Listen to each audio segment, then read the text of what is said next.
Ayan. Yung issue daw dito guys ay suka daw ng langis guys, ano. Ay dito siya dumaan siguro sa seal ring. Ito.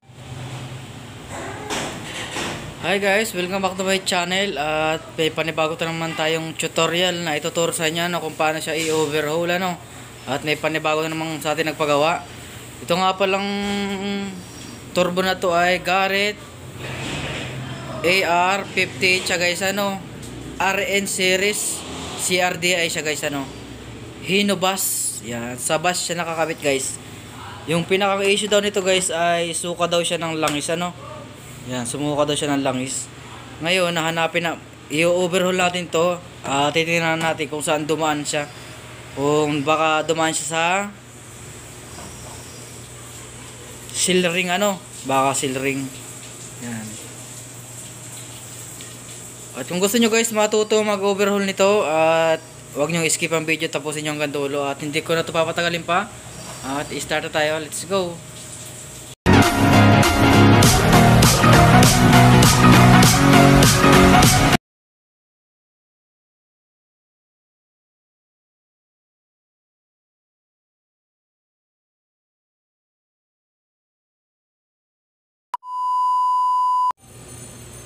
Yan, ito nga guys ay start na natin itong kalasin, ano, itong Garrett AR58 guys, ano, RN series. Yan. Sa CRDI ito siya guys. Unahin natin na ito, itong kanyang sa diaphragm, ano. Kailangan ingatan to para kasi baka mamaya matipak to itong sinasaksakan na plastic. Nilogan ko na siya guys para mabilis ng kalasin.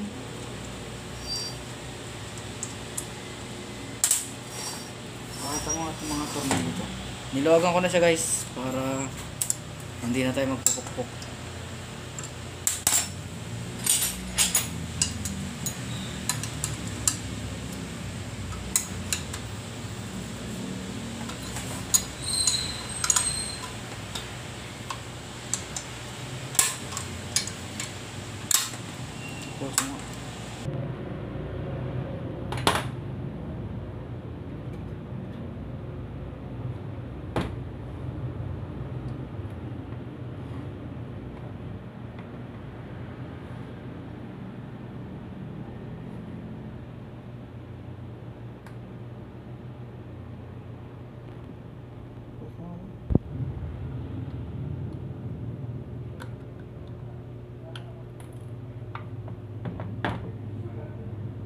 Tanggalin natin yung lock.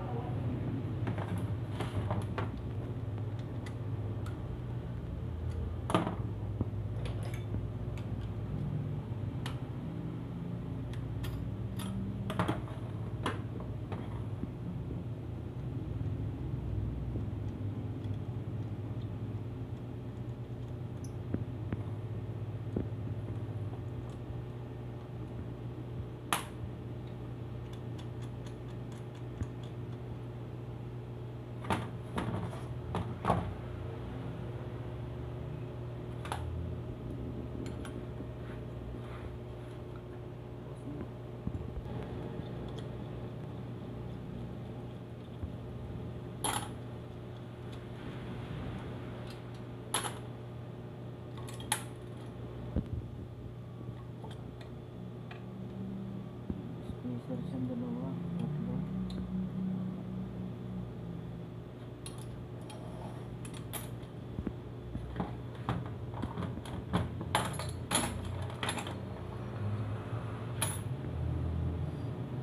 Tapos ito guys, itong kanyang exhaust, kailangan na tandaan niya, lagyan niya marking.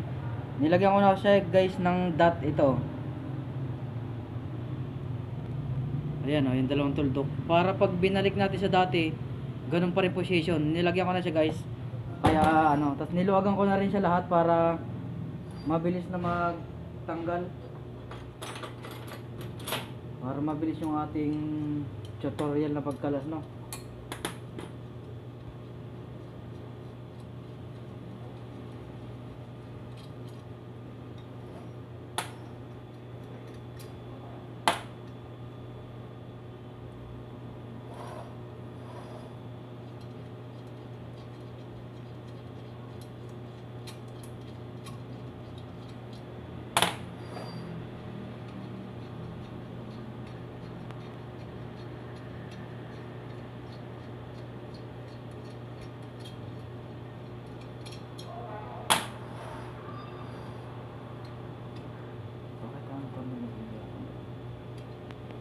lapit mo konti.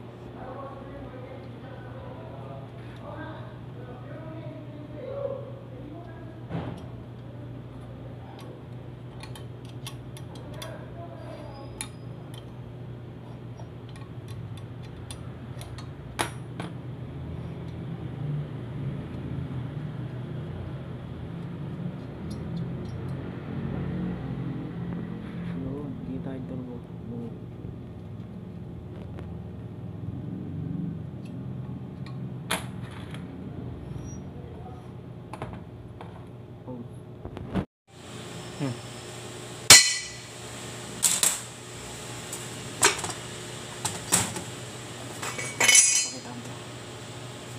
Yan, ganito siya guys.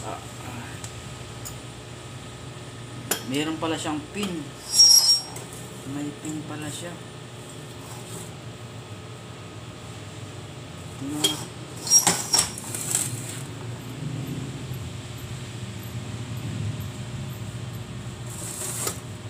Tapos ito guys, itong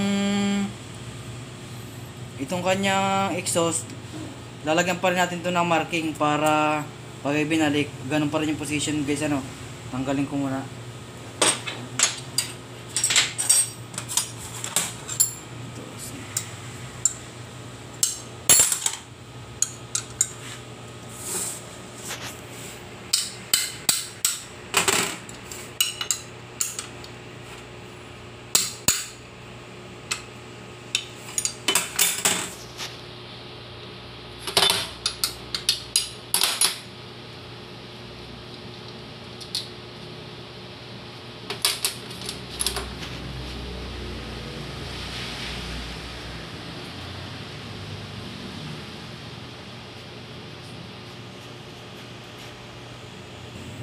Yan, ito guys, lalagyan natin ng marking ano para pag hinugot natin to, pag i-benrek natin sa dati, ganun pa rin position kasi hindi pwedeng maligaw ano.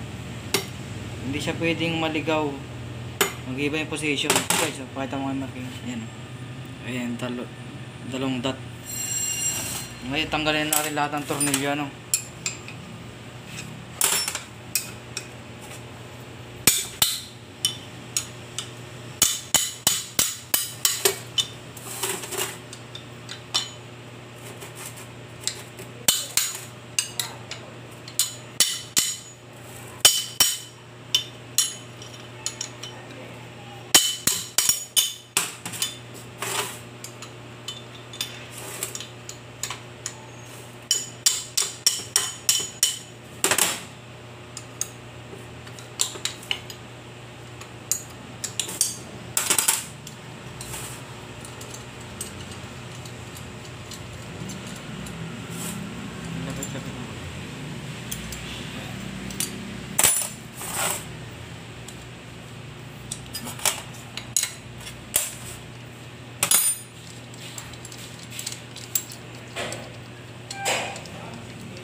Grabe yung laki niya guys oh.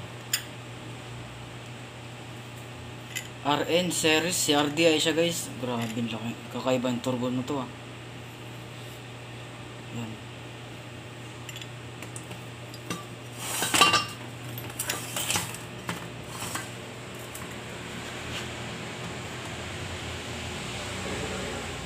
Yan ito guys, tanggalin natin yung kanyang turbine wheel at itong compressor wheel. Ipit natin sa gato. Kailangan ay dahan-dahan lang yung pag-iipit ano, para hindi masira.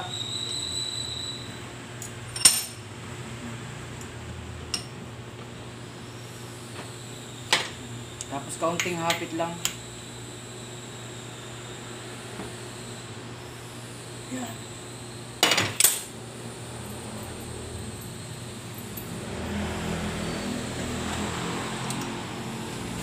Ayan, tanggap natin.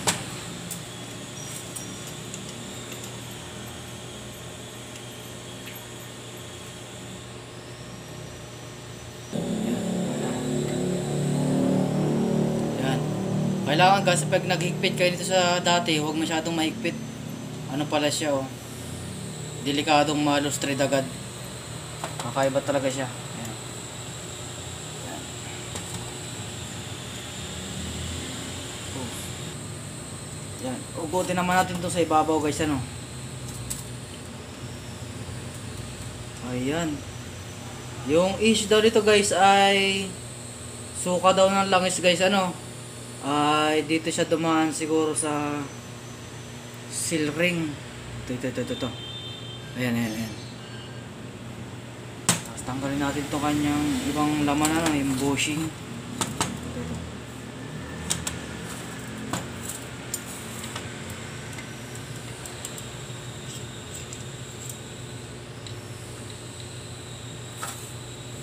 Hindi ko lang.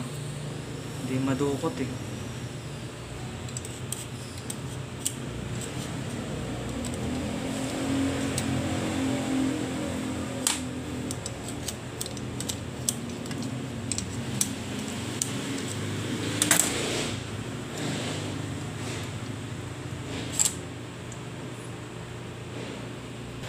Yan ito guys.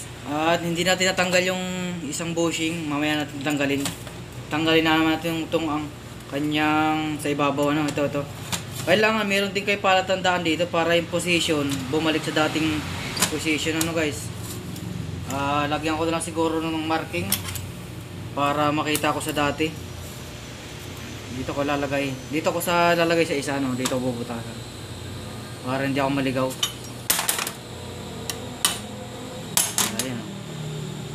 Yung marking. Maliit lang yan guys. Ipitin natin sa gato ano.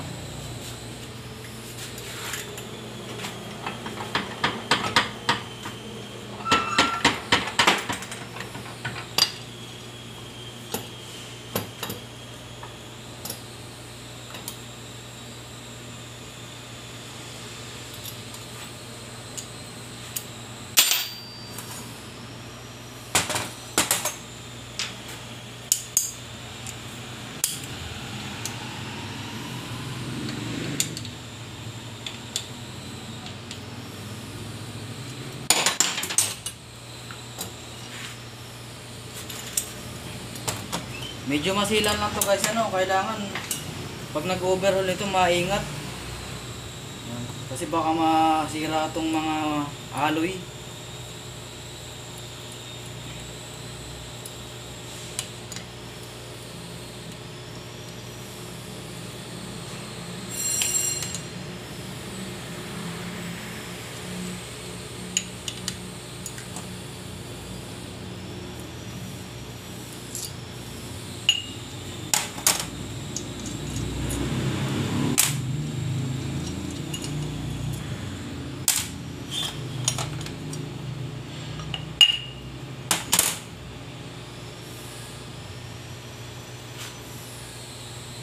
Ayan.